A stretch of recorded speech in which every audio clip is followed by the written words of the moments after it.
네 번째 강의, 여사의 변모. 우리 사회는 여성을 어떻게 불러왔나? 아줌마, 땡땡땡씨, 여사님, 사모님, 선생님, 교수님.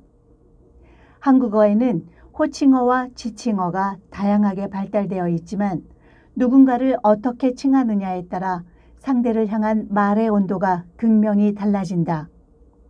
우리가 특정 직업을 대하는 태도, 사회에서 남성과 여성을 대하는 태도, 나이에 많고 적음을 대하는 태도가 호칭 하나에 그대로 드러난다.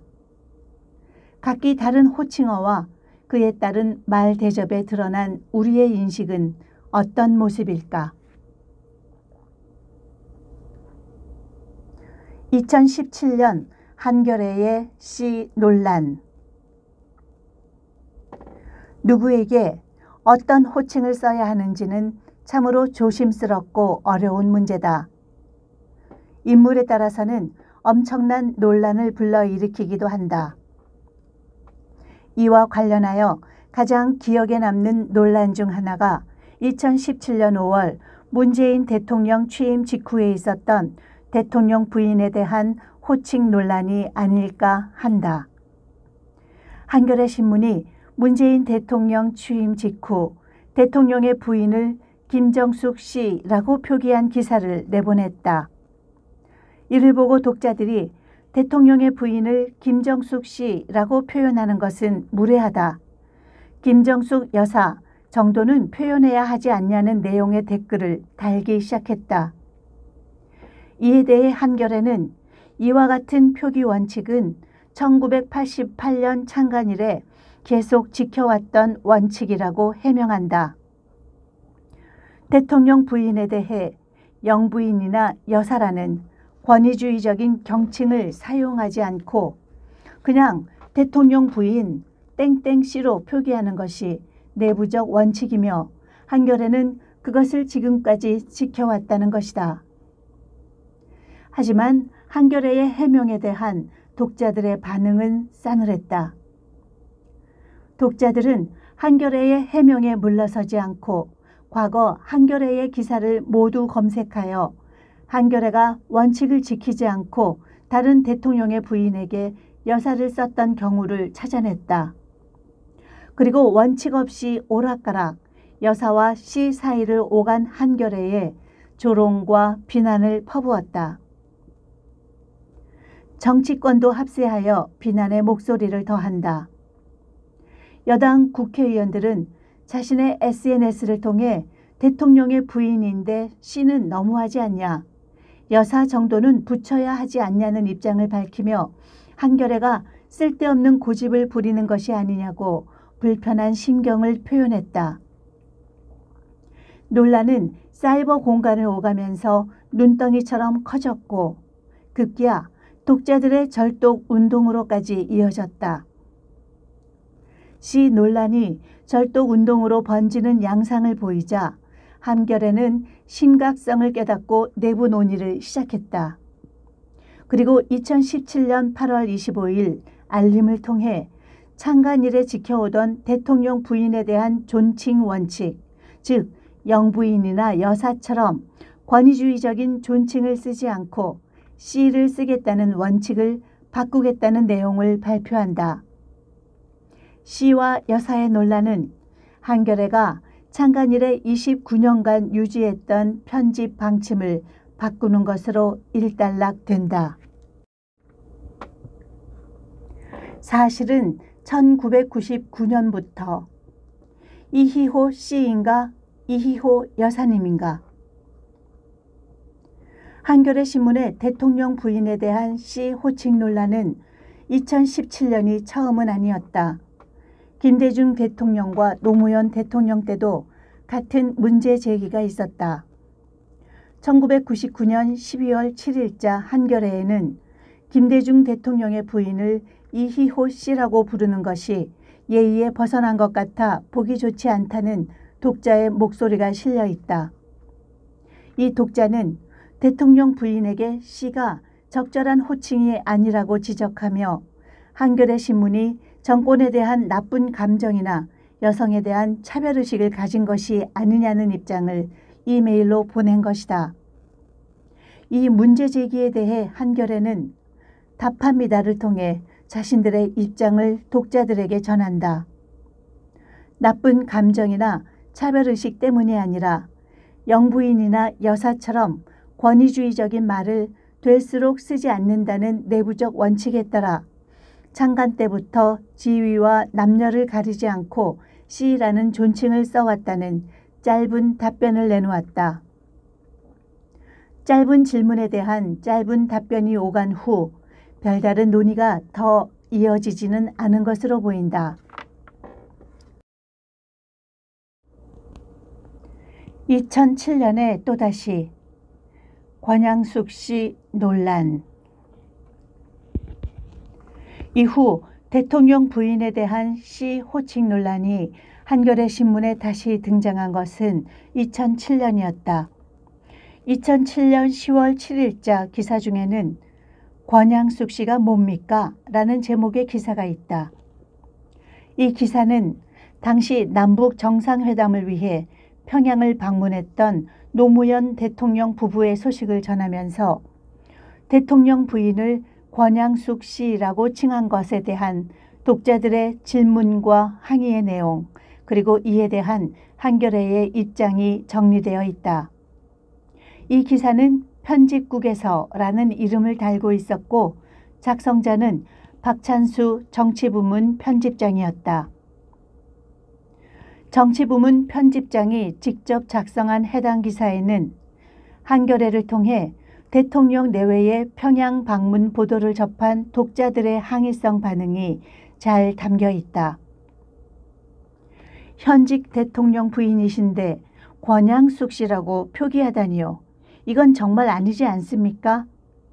다른 기사에선 여사라는 표현을 쓰면서 권양숙 씨라고 표기하는 건 어깃장 놓는 건가? 한겨레 왜 그러나? 등과 같은 독자의 거센 반응을 소개했다. 노무현 정부가 힘이 없어도 그렇지 대통령 부인을 의도적으로 무시하는 거 아니냐며 8명의 독자들이 표기 문제 때문에 한겨레 신문의 구독을 끊겠다는 통보까지 했다고 기사는 전하고 있다.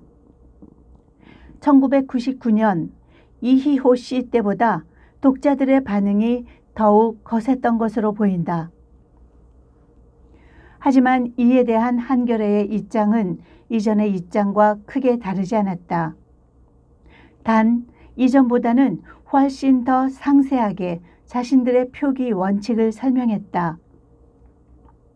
자신들은 1988년 창간 이래 역대 대통령 부인들을 모두 땡땡땡 대통령 부인 모모 씨라고 표기해 왔다며 자신들도 처음에는 낯설었지만 대통령 부인에게 영부인이라는 호칭을 쓰지 않는 것은 권위주의 청산을 위해서라고 했다.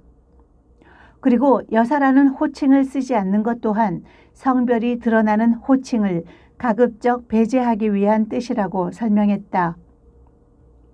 아울러 이러한 편집 원칙에도 불구하고 일부 여사가 사용된 예에 대해 실수를 인정하며 앞으로는 그러한 실수가 나오지 않도록 조심하겠다는 입장을 밝혔다.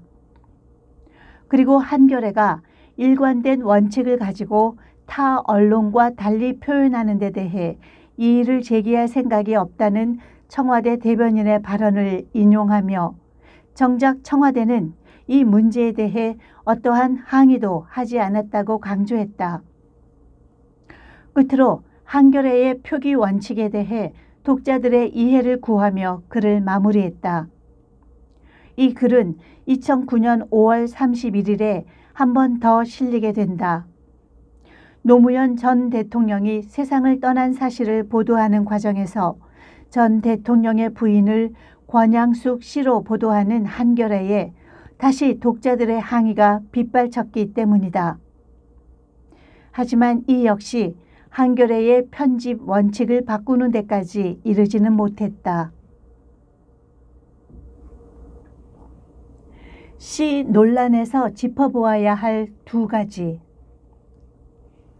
한겨레와 독자 사이에 이어진 1999년부터 2017년까지 약 18년간의 시와 여사 논란에서 우리는 두 가지를 꼭 짚어보아야 한다.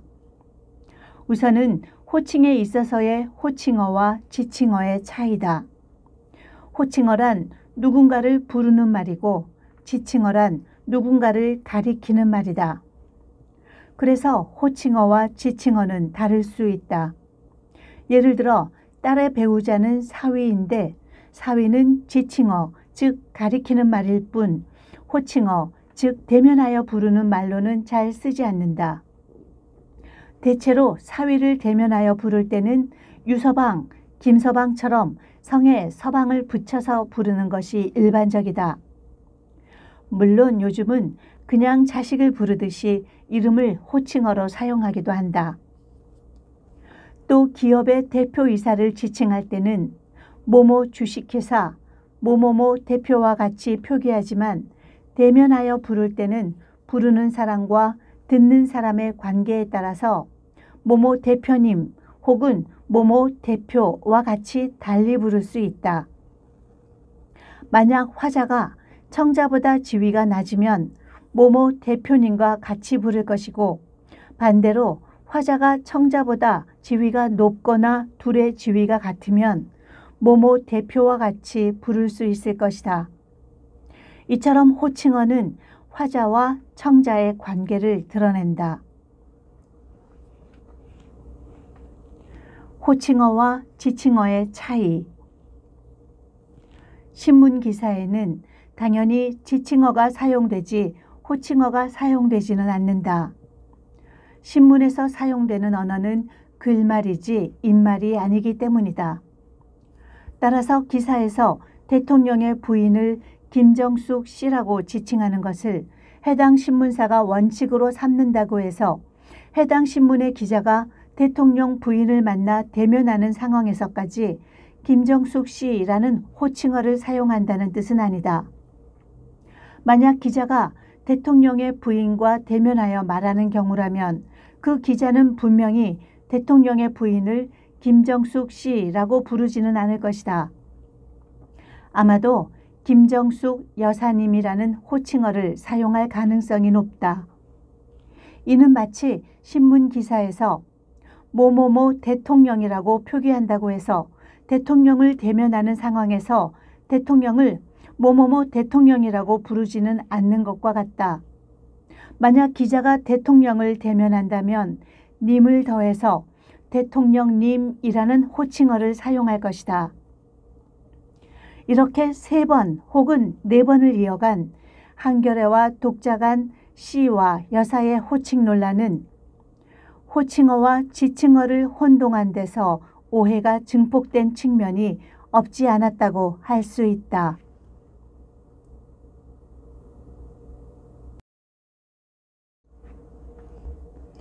여사의 과거. 두 번째로 짚어야 하는 것은 여사라는 호칭어 혹은 지칭어 자체에 대한 것이다. 고대 중국에서 후궁을 섬기어 기록과 문서를 맡아보던 여성 관료를 의미하던 여사라는 단어가 현재 우리가 사용하는 것처럼 결혼한 여자를 높여 이르거나 사회적으로 이름 있는 여자를 높여 이르는 말로 쓰이게 된 것은 1880년대 중반 일본에서부터였다. 영어 블루스타킹을 일본어로 번역하는 과정에서 여사를 사용한 결과였다. 블루스타킹이란 1700년대 후반에 전성기를 누린 영국의 여성 지식인 모임에서 유래된 말로 문학을 좋아하는 여성이나 여성 문학가를 이르는 말이 되었다. 이들이 블루스타킹이라고 불린 이유는 이들이 당시에 일반적으로 신었던 흰색 스타킹 대신 파란색 스타킹을 신었기 때문이라고 한다. 블루스타킹의 일본어 번역어였던 여사는 여성 학자나 정치가, 예술가 등의 이름 뒤에 붙어서 경칭의 의미로 일본에서 사용되기 시작했고 이러한 용법은 1900년대에 우리나라에 들어왔다. 그리고 일제강점기를 거치면서 사용 영역을 넓혀 나갔다. 일본에서 수입된 여사는 1990년대까지도 대체로 두 가지 경우에 여성의 경칭으로 신문 기사에 사용되었음을 확인할 수 있다.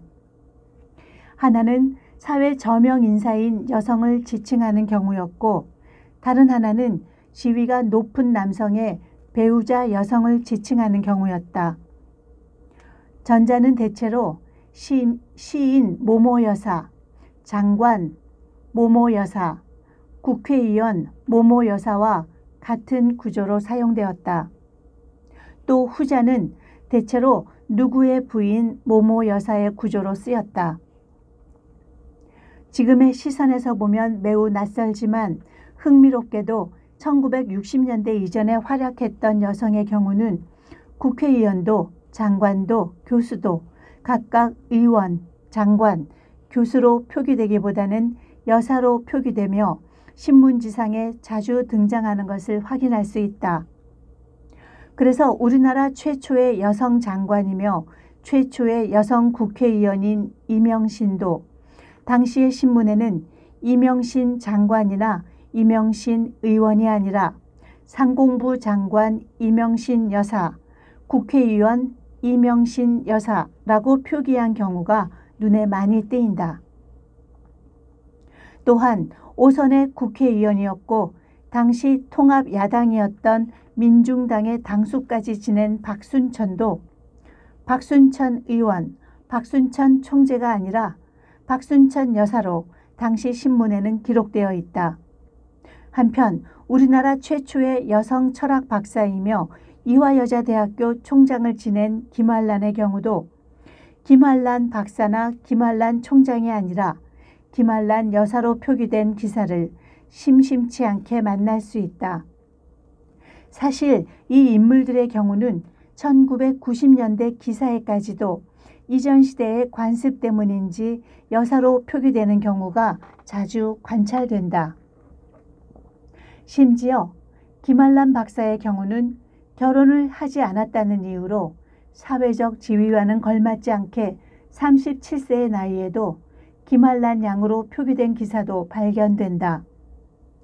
여성의 경우 결혼 여부도 당시에는 호칭을 결정하는 매우 중요한 기준이 되었다는 것이 확인된다.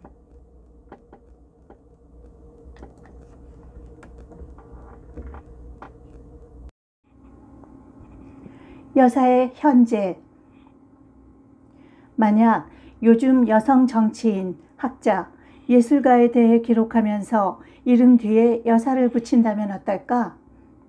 매우 낯설고 어색할 뿐 아니라 불편하고 거슬릴 것이다. 예를 들어 박영선 전 장관이 장관일 때 박영선 장관에 대한 기사를 쓰면서 기자가 중소벤처기업부 장관 박영선 여사라고 표현하거나 정의당 국회의원인 심상정 의원에 대한 내용을 적은 기사에서 기자가 심상정 의원을 정의당 국회의원 심상정 여사라고 표기하는 일은 상상할 수도 없다. 이처럼 최근 사용되고 있는 여사의 용법은 처음 여사가 일본으로부터 수입되어 사용되었던 때와 엄청난 온도 차이가 있음을 확인할 수 있다. 그럼 현재의 여사는 어떻게 사용되고 있을까? 현재 여사는 매우 극단적인 두 가지 용법으로 주로 사용되고 있는 듯하다. 하나는 남편의 지위가 높은 여성의 호칭으로 사용되는 경우이고, 다른 하나는 호칭어가 마땅치 않은 중년 이상의 여성을 대면하여 부를 때 호칭어로 사용되는 경우다. 전자와 같은 용법은 현재 사용의 영역이 점차 축소되어 가는 경향이 있다. 이 경우는 대체로 남편의 지위가 높은 여성 배우자가 직업을 가지고 있지 않은 경우로 한정되는 듯하다. 이 경우 대체로 지칭어로는 모모 여사와 같이 표현되고 호칭어로는 화자와 청자의 관계에 따라서 모모 여사님 혹은 모모 여사와 같이 사용된다. 반면에 후자, 즉 특별한 호칭어를 찾기 어려운 중년 이상의 여성을 대면하여 부를 때 사용되는 여사는 이전 시기보다 훨씬 그 내용이 확대되어 가는 경향이 뚜렷하다. 대체로 이 용법으로 사용된 여사는 지칭어로 사용되지는 않고 호칭어로만 사용된다. 호칭어로 사용되는 만큼 관계와 상황에 따라서 이름 뒤에 모모 여사 혹은 모모 여사님과 같이 사용되거나 이름 없이 여사님과 같이 사용된다. 두 번째 용법의 여사는 이전 시대 사용되었던 아줌마를 대체한 것으로 이해된다. 부르는 사람도 불리는 사람도 늘 불쾌했던 이전 시기의 아줌마라는 호칭어가 빠르게 여사님으로 대체되어 가고 있는 것으로 보인다. 별도의 호칭어가 될 만한 직업을 갖지 않았거나 상대를 부를 만한 호칭어를 확인하기 어려운 초면 상황에서 중년 이상의 여성에게 여사님의 형태로 사용되는 여사라는 호칭어는 현재 그 사용 범위를 넓혀가고 있는 중이다. 언론의 여사 판별 방식. 이처럼 현재 여사의 용법은 과거와 비교하여 많은 변화가 확인된다. 여사의 출발은 사회 저명인사인 여성의 경칭이었지만 이제는 이러한 용법으로는 거의 사용되지 않고 있다. 이것이 여사의 가장 큰 변화라고 할 수 있다. 지금 만약 신문에서 여성 장관이나 여성 국회의원 혹은 여성 교수에게 여사라는 호칭을 사용한다면 이게 뭐지? 하는 생각이 들 것이다. 이처럼 현대 지칭어로서 기사에 사용되는 여사는 독립적인 개인을 지칭한다기보다는 누구의 부인으로서의 존재를 지칭한다고 할 수 있다. 그런데 이러한 용법으로 사용된 여사를 잘 보면 흥미로운 점이 발견된다. 이는 더불어민주당 이낙연 전 대표의 배우자와 조국 전 장관의 배우자, 지상욱 전 국회의원의 배우자를 비교하면 잘 드러난다. 더불어민주당 이낙연 전 대표의 배우자 김숙희 씨는 거의 대부분의 신문이 김숙희 씨 혹은 김숙희 여사라고 표기하고 있다. 반면에 조국 전 장관의 배우자는 대부분의 언론이 정경심 교수라고 주로 표기하고 있다. 물론 정경심 여사 혹은 정경심 씨라고 표기된 경우가 아주 없는 것은 아니다. 한편 지상욱 전 국회의원의 배우자는 배우 심은하, 배우 심은하 씨, 심은하 씨로 불린다. 하지만 여사를 달고 배우 심은하 여사 혹은 심은하 여사와 같이 언론에 표기되는 일은 없다. 이처럼 세 인물은 모두 정치인 혹은 유명인사의 부인이라는 공통점을 가지고 있지만 매우 흥미롭게도 이들의 이름이 언론에 오르내릴 때는 아주 다른 방식으로 표기되고 있음을 확인할 수 있다. 이들이 달리 표기되고 있다는 것은 이들에 대한 언론의 혹은 우리 사회의 인식에 차이가 존재하고 있음을 반영한다. 그리고 이러한 인식 차이는 세 사람에 대한 언론의 서로 다른 해석을 드러낸다. 그럼 언론은 언제 유명인의 여성 배우자에게 여사를 붙이는 것일까? 언론은 우선 연령을 바탕으로 여사를 붙일 것인가 말 것인가를 선택하는 듯하다. 김숙희와 정경심에게는 여사를 붙이지만 심은하에게 여사를 붙이지 않는 이유다. 심은하에게 여사를 붙인 언론이 존재하지 않는 이유가 연령 때문이라는 것은 같은 정치인의 배우자이며 배우라는 직업을 가진 최명길이 언론에 최명길 여사라고 표기된 경우가 있음을 통해 드러난다. 다음으로 언론은 유명인의 배우자를 그 사람의 직업으로 인식하는가 아닌가에 따라서 여사라고 주로 표기할 것인가 말 것인가를 결정하는 듯하다. 김숙희에게는 여사가 주로 붙는 반면에 정경심에게는 교수가 주로 붙는 이유다. 사실 김숙희 씨가 직업이 없었던 것도 아니다. 김숙희 씨는 과거 미술교사로 재직하기도 했고 개인전을 연 화가기도 하다. 하지만 언론은 이낙연 대표의 배우자를 김숙희 선생님, 김숙희 화가 혹은 김숙희 작가라고 표기하지 않는다. 이를 통해 언론이 김숙희라는 인물을 직업적 정체성을 가진 개인으로 보지 않고 유명인의 배우자로서의 정체성으로 바라보고 있다는 것을 확인할 수 있다. 이처럼 현재 언론에 사용되고 있는 여사는 연령이 높고 유명인의 배우자를 그 사람의 직업이라고 언론이 판단할 때 붙이는 경칭임을 확인할 수 있다. 시냐 여사냐가 아니라 왜 여사냐의 문제. 그렇다면 저명인사의 배우자가 남성인 경우는 어떤 경칭이 사용되고 있을까? 사실 저명인사의 남편을 지칭하는 별도의 경칭은 존재하지 않는다.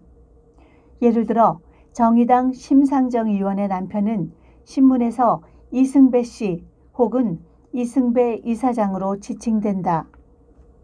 또 고민정 의원의 남편인 조기영 씨는 조기영 씨 혹은 조기영 시인으로 지칭되는 것이 일반적이다. 만약 결혼한 여성 대통령이 선출된다면 그 배우자에게는 어떤 경칭이 사용될까? 과연 여사에 대응되는 새로운 경칭이 필요하다는 논의가 시작될까? 아마 그렇지 않을 것이다. 그렇다면 우리는 배우자의 성별에 따라 왜 이러한 경칭의 비대칭이 존재하는지, 그러한 비대칭이 우리에게 이야기하는 것은 무엇인지에 대해 생각해 볼 필요가 있다. 결국 여사 논란에서 우리가 더 문제를 던졌어야 하는 것은 여사냐 시냐가 아니라 왜 여사여야 하는가였다. 특히 김대중 대통령의 배우자인 이희호 씨는 1세대 여성운동가였다. 1950년대부터 다양한 직책을 가지고 사회활동을 했던 인물이었다. 여성문제연구회의 회장은 물론 더불어 선교회의 이사장을 비롯하여 다양한 단체의 명예회장과 명예총재를 맡았고 김대중 대통령이 세상을 떠난 후에는 김대중 평화센터 이사장을 역임했다. 그럼에도 불구하고 이희호에 대한 언론의 호칭은 늘 씨 혹은 여사였다. 김대중 평화센터 이사장을 지낼 때도 언론은 이사장이라는 호칭 대신에 여사라는 호칭을 훨씬 더 많이 사용했다. 여성운동가로서 다양한 단체에 관여하면서 다양한 직책을 맡았으니 다양한 호칭으로 불렀어야 할 이희호라는 인물의 경우는 씨로 불릴 것이냐 여사로 불릴 것인가를 두고 논의를 할 게 아니었다. 우리가 더 문제의식을 가져야 할 것은 이희호라는 인물이 왜 우리 사회에서 한 남성의 배우자로서의 경칭인 여사 혹은 일반적인 경칭인 씨 이외의 호칭으로는 거의 언급되지 않았는가 하는 것이다. 이 문제와 같은 선상에서 논의될 수 있는 것이 바로 소위 이용수 할머니가 과연 적절한 호칭인가에 대한 문제다.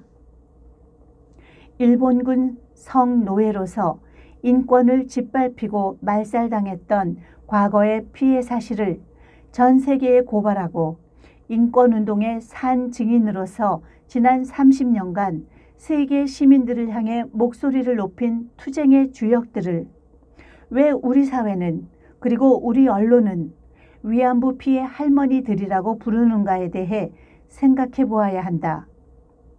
이 주역 중 한 분인 이용수라는 인물을 우리 언론은 응당 이용수 할머니가 아니라 이용수 운동가로 불러야 한다.